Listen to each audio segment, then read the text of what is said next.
ছেলেরা কেমন আছো? আজকে পড়ানোর বিষয়টাকে বোর্ডের দিকে তাকাও। আমি উপরে যদিও লিখেছি তারপরে বুঝতে পারতে যদি আমি ওটুকুই আঁকতাম। আচ্ছা, আমার আজকে পড়ানোর বিষয় হচ্ছে তোমাদের প্রাকৃতিক ভূগোলের সাথে পরিচিত অনার্স প্রথম বর্ষ এর 1002 কোড নাম্বার, যার বিষয় হচ্ছে সৌরতাপ বা সানশাইন, ষষ্ঠ অধ্যায়ের। আচ্ছা, তোমরা বায়ুমণ্ডল পড়েছো। বায়ুমণ্ডলের আবহাওয়া, জলবায়ু নিয়ন্ত্রণ বা নিয়ন্ত্রণকারী উপাদানগুলো এবং এর উপাদানসমূহ পড়েছো। এর একটি উপাদান হচ্ছে সৌরতাপ বা সানশাইন আমরা বলতে পারি। তো এই পৃথিবীর প্রাণ, সূর্যের প্রাণ থাকার কারণে সূর্যের তাপের জন্যই আমরা বেঁচে আছি। সূর্যের তাপের জন্যই পানি চক্র সম্পাদিত হয়, আমাদের জীবনও প্রবাহিত হচ্ছে। সূর্যের তাপ যদি না থাকতো বা সৌরতাপ বা সৌরশক্তি যদি না থাকতো, তাহলে জীবের অস্তিত্ব আমরা চিন্তা করতে পারি না। কারণ জীবের অস্তিত্বের জন্য বা আমাদের অস্তিত্বের জন্য যেটি অপরিহার্য হচ্ছে অক্সিজেন। সেই অক্সিজেন দিবে গাছ, গাছেরও প্রয়োজনীয় উপাদান হচ্ছে সূর্যের আলো। কারণ সূর্যের আলো ছাড়া কখনোই গাছ খাবার তৈরি করতে পারবে না। খাবার তৈরি করতে না পারলে সে অক্সিজেন সরবরাহ করতে পারবে না। বায়ুমণ্ডলে যে অক্সিজেন আছে সেটি পরিপূর্ণ যদি না হতে পারে, তাহলে আমরাও অক্সিজেনের ভাবে মারা যাব। এনিওয়ে, আমার পড়ার বিষয় হচ্ছে আজকে সৌরতাপ। আমরা এখান থেকে শিখব সৌরতাপ কি। সৌরতাপ কি, সৌরতাপ বায়ুমণ্ডলের তাপের মধ্যে পার্থক্য কি সেটাও আমরা জানব। ভূপৃষ্ঠের সৌরতাপ নিয়ন্ত্রণকারী, সৌরতাপ বিস্তরণের নিয়ন্ত্রণকারী নিয়ামক সমূহ কি কি সেগুলো আমরা জানব। আর আমরা আরেকটু কিছু জানবো, সেটা হচ্ছে ভূপৃষ্ঠে কতটুকু পরিমাণ সৌরতাপ পেয়ে থাকে। সৌরতাপ কি? সূর্য যে তাপ দিচ্ছে সেটাই হচ্ছে সৌরতাপ। তার মানে সূর্য থেকে আমরা যে আলো পাচ্ছি, যে তাপ পাচ্ছি, সেটাই হচ্ছে সৌরতাপ। আমরা যদি পুস্তকের ভাষায় বলি তাহলে বলতে হবে কোনো স্থানে সকাল থেকে সন্ধ্যা পর্যন্ত, তার মানে সূর্যোদয় থেকে সূর্যাস্ত পর্যন্ত সূর্যের যে পরিমাণ আলো পৌঁছে সেই স্থানের ওইটুকুকে ওই স্থানে সৌরতাপ বলা হয়ে থাকে। সৌরতাপ পৃথিবীতে সম্পূর্ণ এসে পৌঁছে না। আমি একটি চিত্র দেখাবো কিছুক্ষণ পরে, সেটি দিলে বুঝবে যে কতটুকু পরিমাণ সৌরতাপ আমরা পেয়ে থাকি। আমি আগে সৌরতাপ সম্পর্কেই জানিয়ে নিচ্ছি, তাহলে আমরা জানতে পারলাম যে কোনো স্থানে সূর্যোদয় হতে সূর্যাস্ত পর্যন্ত সূর্যের যে পরিমাণ তাপ শক্তি আমরা পেয়ে থাকি, বায়ুমণ্ডলের স্বচ্ছ স্তর ভেদ করে যতটুকু পরিমাণ আমাদের এই পৃথিবীতে বা যে স্থানে এসে পড়ে, সেটাই হচ্ছে ওই স্থানে সৌরতাপ।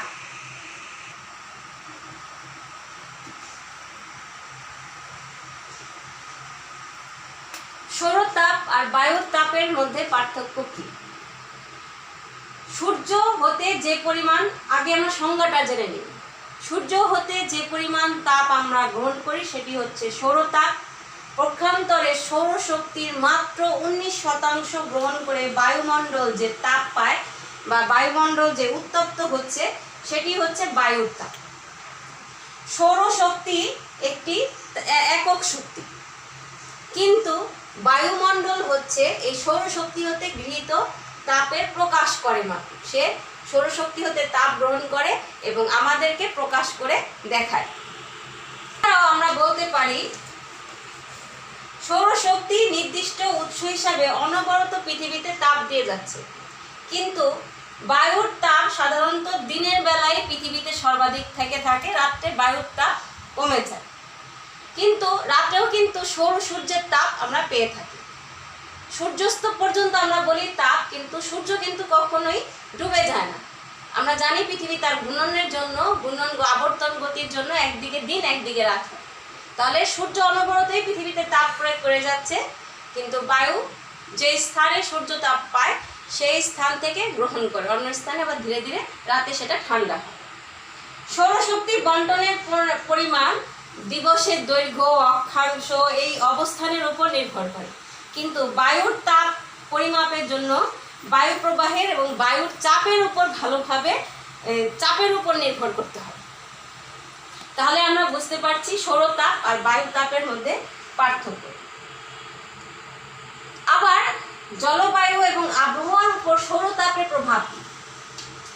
আমরা জলবায়ু এবং আবহাওয়ার নিয়ন্ত্রণকারী নিয়ামকগুলো যদি চিন্তা করি, তাহলেই জলবায়ু এবং আবহাওয়ার উপর সৌরতাপের প্রভাবটি বুঝতে পারব।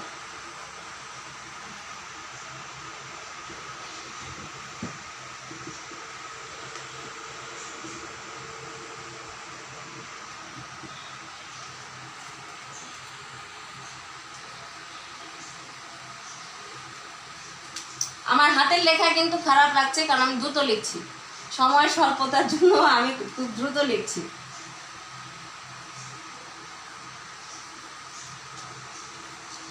আবহাওয়া বা জলবায়ু নিয়ন্ত্রকগুলোই হচ্ছে বায়ুর তাপ, বায়ুর চাপ, বায়ুর আর্দ্রতা, এগুলো। তাহলে এই বিষয়গুলোর উপর যদি আমি ডিপেন্ডেবল হই, তাহলেই বুঝবো যে জলবায়ু এবং আবহাওয়ার উপর সৌরতাপের প্রভাব সর্বাধিক। বায়ু তাপ গ্রহণ করে সৌরতাপ থেকে, সেই তাপের উপর বায়ুর চাপ, সেই তাপের উপর নির্ভর করে বায়ুর চাপ নির্ভরশীল হবে। ঠিক আছে, বায়ুর আর্দ্রতা, অর্থাৎ বায়ুতে কি পরিমাণ জলীয় বাষ্প গ্রহণ করতে পারবে, সেটিও নির্ভর করে বায়ুর তাপ গ্রহণের ক্ষমতার উপরে। বাড়িপাতটাও সূর্যের তাপের উপরই নির্ভর করে। কি পরিমাণ সৌরতাপ জলীয় বাষ্প গ্রহণ করবে, জলীয় বাষ্প গ্রহণ করলেই বাড়িপাত সম্ভব হবে।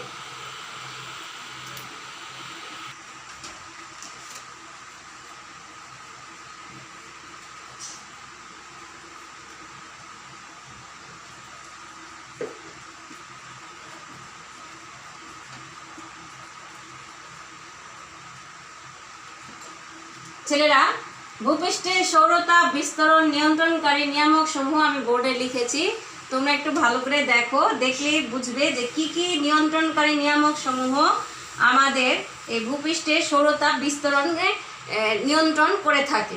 ঠিক আছে, ভালো করে দেখো। 1, পৃথিবী হতে সূর্যের দূরত্ব। 2, সূর্য হতে গৃহীত মোট সৌরশক্তির পরিমাণ।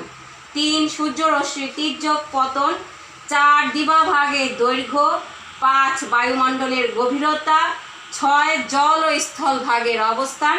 7, অরণ্যভূমি ও মৃত্তিকার বর্ণ। তোমরা এই পয়েন্টটি আলাদা করেও লিখতে পারো। ঠিক আছে, ভালো করে দেখো, বোর্ডের দিকে ভালো করে দেখো।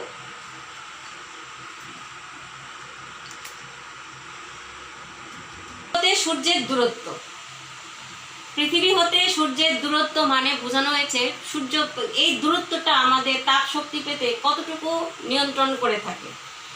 সূর্য হতে পৃথিবীর গড় দূরত্ব প্রায় 9,30,00,000 মাইল। এর মধ্যে কখনো আবার পৃথিবীর যে কক্ষপথ, তার মানে সূর্যের চারপাশে যে ঘুরছে সেটির কক্ষপথ ওভাল আকৃতি, তোমরা সেটি ভালো করে জানো। এই ওভাল আকৃতির জন্য সূর্য কখনো পৃথিবীর কাছে থাকে, আবার কখনো দূরে যায়। যেমন আমি বলতে পারি 22শে ডিসেম্বর সূর্য উত্তর মেরুতে, আর কি 22শে ডিসেম্বর উত্তর মেরুতে সূর্য পৃথিবীর কাছাকাছি, পৃথিবী সূর্যের কাছাকাছি থাকে, বৃদ্ধি পায়। তার মানে তখন হচ্ছে আমাদের এখানে শীতকালে এই কারণে এই যে বৃদ্ধি পায়, তখন বায়ু থেকে তাপের পরিমাণটাও কিছুটা কমে যায়, তার মানে সূর্য থেকে গৃহীত তাপ শক্তির পরিমাণ কমে যায়। আবার 21শে জুন সূর্য পৃথিবীর কাছাকাছি আসে উত্তর মেরুতে, উত্তর গোলার্ধে 9,15,00,000 হয়, তখন হচ্ছে পৃথিবীর তাপ কিছুটা বেশি পায়। আমাদের দেশে তখন হচ্ছে গ্রীষ্মকাল। এই যে তাপ দূরত্ব বৃদ্ধি এবং কমা, সেটার কারণেও পৃথিবীতে সূর্য রশ্মির মানে সূর্যের আলোর এই তাপের কম বেশি হয়ে থাকে। এরপর হচ্ছে সূর্য হতে গৃহীত মোট সৌরশক্তির পরিমাণ। সূর্য হতে গৃহীত সৌরশক্তির মাত্র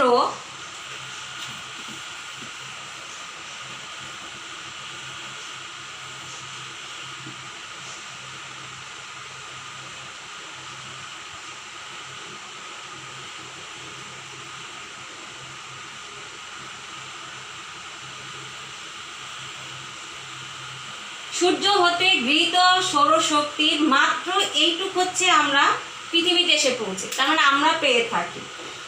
এই শক্তির মোট পরিমাণ হলো 18 × 10 ক্যালোরি এর দ্বারা প্রকাশ করা হয়েছে। কোনো স্থানে সূর্য হতে গৃহীত পতিত সৌরশক্তির পরিমাণই হলো প্রায় 2 ক্যালোরি, বা এভাবে প্রকাশ করতে পারি আমরা।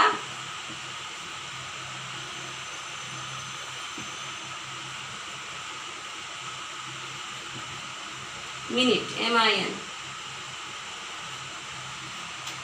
তার মানে প্রতি মিনিটে সে এইটুকু পরিমাণ সৌরশক্তি পৃথিবীতে এসে পৌঁছে। একে হচ্ছে বলা হয়ে থাকে সোলার কনস্ট্যান্ট বা সৌরশক্তির ধ্রুবক। তার মানে এইটুকু শক্তি আমরা পেয়ে থাকি। সূর্য হতে আগত এই সৌরশক্তিটুকু বায়ুমণ্ডল গৃহীত করে এবং বায়ুমণ্ডল থেকে আমরা এই তাপ গ্রহণ করে থাকি। তার মানে সূর্য থেকে যতটুকু পরিমাণ আমরা তাপ পাই সেটিও আমাদের এই ভূপৃষ্ঠের সৌরতাপ বিস্তরণে নিয়ন্ত্রণ করে থাকে। এরপরে হচ্ছে তির্যক পতন।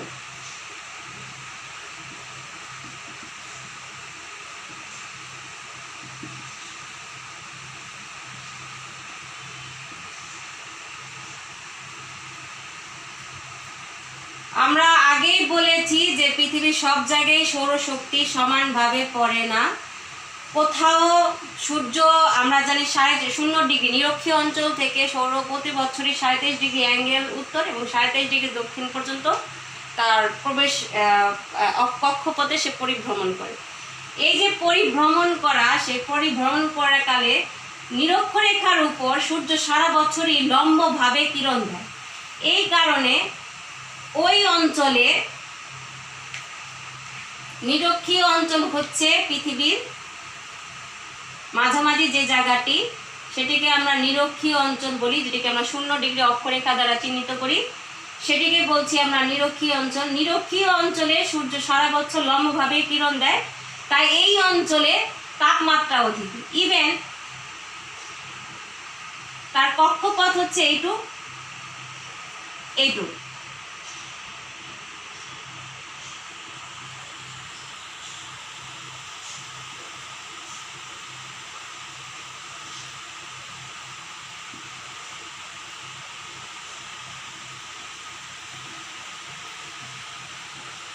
তাহলে এই পর্যন্ত সে পরিভ্রমণ করতে পারে উভয় মেরুতে। এদিকে তার পতন হচ্ছে তির্যক, তার মানে অনেক দূরবর্তী। এই কারণে এই স্থানে সৌরতাপ কম পেয়ে থাকে। এই স্থানে এসে কম, তার মানে কাছাকাছি, নিরক্ষরেখা অঞ্চলটা লম্বভাবে কিরণ দেয় কারণ কাছাকাছি থাকে। তাহলে যে অঞ্চলে সে বেশি তির্যক ভাবে, তার মানে সূর্য আলো পাবে, সেই অঞ্চল কম সৌরতাপ গৃহীত হবে, কারণ অনেক দূরবর্তী পথ অতিক্রম করে তারপরে সৌরতাপ পাচ্ছে। আবার যেটি কিনে একদম কাছাকাছি, সূর্য লম্বভাবে যেখানে কিরণ দেয় সেখানে খুব বেশি পায়। এই জন্য নিরক্ষীয় অঞ্চলে সৌরতাপটি বেশি হয়ে থাকে। বা ভাগের দৈর্ঘ্য।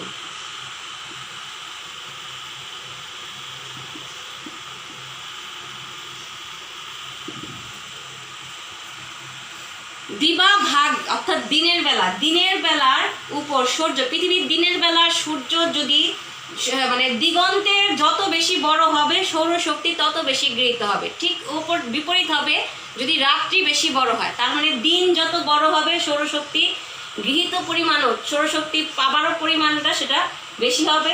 অপরদিকে যখনই রাত বড় হবে তখনই সেখানে কি হবে, বিপরীত অবস্থা বিরাজ করবে। যেমন 21শে মার্চ হতে 23শে সেপ্টেম্বর পর্যন্ত সূর্য উত্তর গোলার্ধে প্রায় অবস্থান করে। উত্তর গোলার্ধে অবস্থানের জন্য ওই সময় উত্তর গোলার্ধে হচ্ছে গ্রীষ্মকাল। ঠিক একইভাবে বিপরীত অবস্থা বিরাজ করে যখন 23শে সেপ্টেম্বরের পর সূর্য দক্ষিণায়ন শুরু করে। ওই সময় উত্তর ভাগে হচ্ছে শীতকাল এবং দক্ষিণ ভাগে হচ্ছে গ্রীষ্মকাল। এরপর হচ্ছে 5 নাম্বারটা কি ছিল,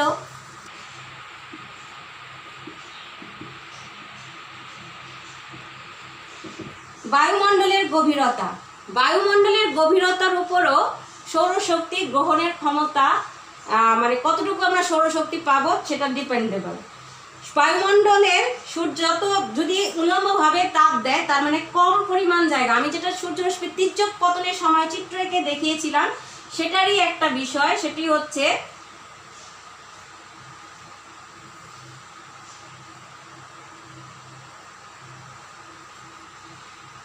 নিরক্ষীয় রেখা অঞ্চল বায়ুমণ্ডল খুব কম বায়ুমণ্ডল ভেদ করেই সে তাপ প্রয়োগ করছে, এই কারণে সর্বাধিক বেশি তাপ দেয়।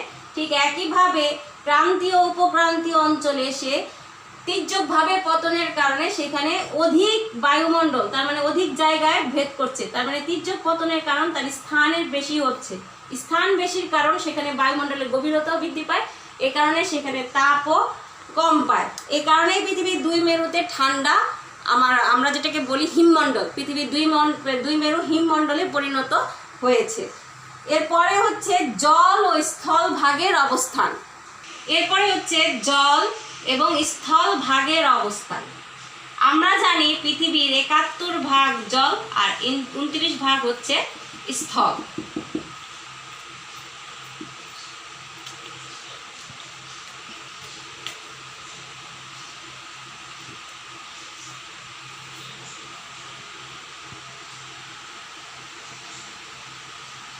দিনের বেলা সূর্যের তাপ জল ও স্থলভাগে সমভাবে পতিত হলেও একই সময়ের মধ্যে স্থলভাগ অধিক তাপ গ্রহণ করে। পক্ষান্তরে রাত্রিতে জলভাগ আবার দ্রুত তাপ বিকিরণ করতে পারে না, স্থলভাগ অধিক তাপ বিকিরণ করে ফেলে, দ্রুতই তাপ বিকিরণ করে। জল ও স্থলভাগের এই যে তাপ বিকিরণের পার্থক্য, সেটিও আমাদের এই তাপ গ্রহণের উপর আমরা কতটুকু গৃহীত করতে পারি, গ্রহণ করে রাখতে পারি, সেটার উপর ডিপেন্ডেবল হয়। তাই জল স্থল ভাগও সৌরশক্তি বিকিরণের উপর যথেষ্ট নির্ভরশীল, জল স্থল ভাগের উপর।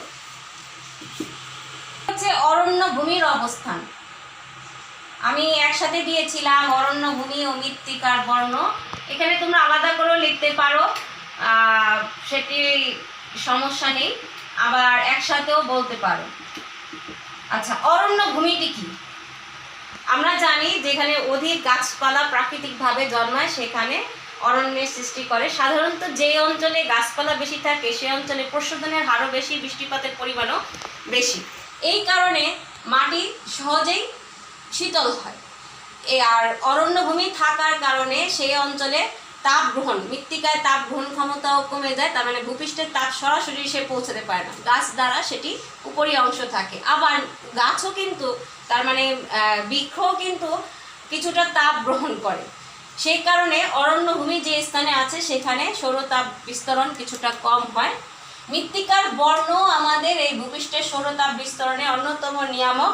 সেটি হচ্ছে যে গাঢ় বর্ণ মৃত্তিকা খুব বেশি তাপ গ্রহণ করে, আবার হালকা বর্ণের মৃত্তিকা খুব কম তাপই শোষণ করে।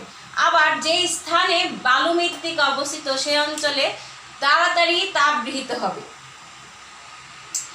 গাঢ় মৃত্তিকা তাপ গ্রহণ করে সেটি ধরে রাখতে পারে ভালো করে, কিন্তু হালকা মৃত্তিকা আবার তাপটি যেমন গ্রহণ করে সাথে সাথে আবার ছেড়েও দেয়, যেটি আমরা কাপড়ের রং থেকেও বুঝে থাকি। আমাদের আগে এটি ধারণা আছে কাপড়ের রঙের বিষয়টি।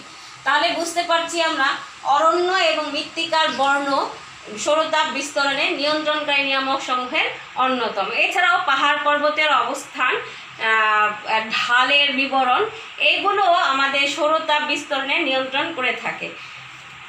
শক্তির অপচয় ও গ্রহণের সম্ভাব্য হিসাব, তার মানে পৃথিবীতে কতটুকু পরিমাণ আমরা সৌরশক্তি পাচ্ছি তার একটি সম্ভাব্য হিসাব। বোর্ডটি ভালো করে দেখো, এটি 3 ভাগে, প্রধানত 3 ভাগে ভাগ করেছে।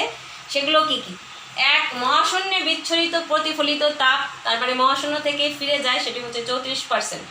এই 34%-এর মধ্যে আবার কিছু রয়ে গেছে অন্যভাবে। তোমরা বোর্ডটি ভালো করে দেখো।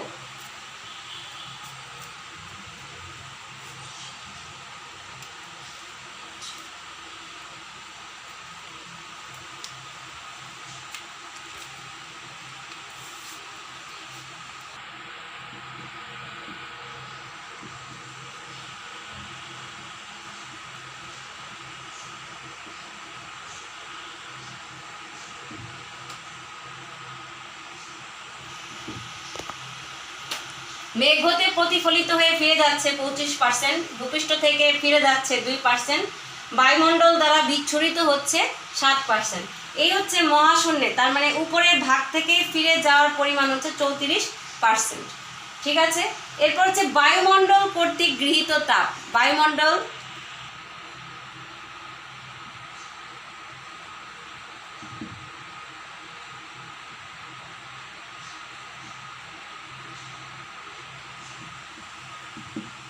বায়ুমণ্ডল কর্তৃক গৃহীত তাপ, তার মানে বায়ুমণ্ডল গ্রহণ করছে 19%। এর মধ্যে বায়ুমণ্ডল নিজে, তার মানে গ্যাসীয় উপাদানগুলো গ্রহণ করছে 17 ভাগ, তার ধূলিকণা, পরাগ রেণু, জলীয় বাষ্প এগুলো গ্রহণ করে 2 ভাগ, এই হচ্ছে 19 ভাগ।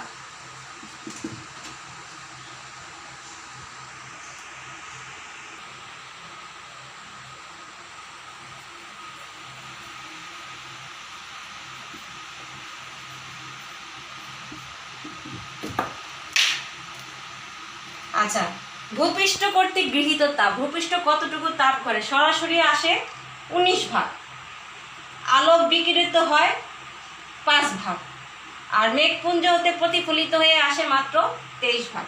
এইভাবে মেঘফলিত দ্বারা প্রতিফলিত হয় 23 ভাগ। এইভাবে পৃথিবীর 100% তাপমাত্রা আমাদের কীভাবে আমরা পেয়ে থাকি? সাধারণত এই সব কিছুর থেকে মহাশূন্য এবং ভূপৃষ্ঠ কর্তৃক গৃহীত তাপমাত্রার পরিমাণ খুবই কম, মাত্র আমরা বলে থাকি সামান্য 19%-এর মতো গৃহীত আমরা গ্রহণ করে থাকি, আর বাকি সবই হচ্ছে পৃথিবীতে ফিরে চলে যায়, অপচয় হয়।